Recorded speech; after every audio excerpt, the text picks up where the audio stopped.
আসসালামু আলাইকুম।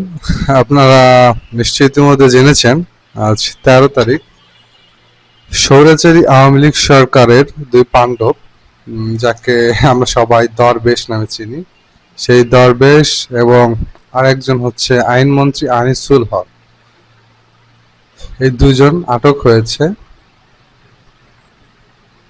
Face the পিপলের এক ইউটিউব পোস্টে আমরা নিশ্চিত হয়েছি যে আমরা আটক হয়েছে এই দরবেশ।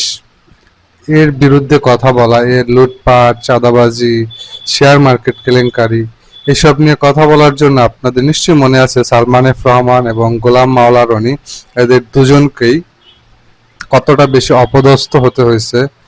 মিথ্যা মামলা, জেল, নির্যাতন কত কিছু করা হয়েছে এবং এরা এই স্বৈরাচারী শেখ হাসিনার এবং স্বৈরাচারী আওয়ামী লীগের নেতৃত্ব দিয়েছে। এখন সময় এসেছে তাদেরকে উপযুক্ত বিচার করার।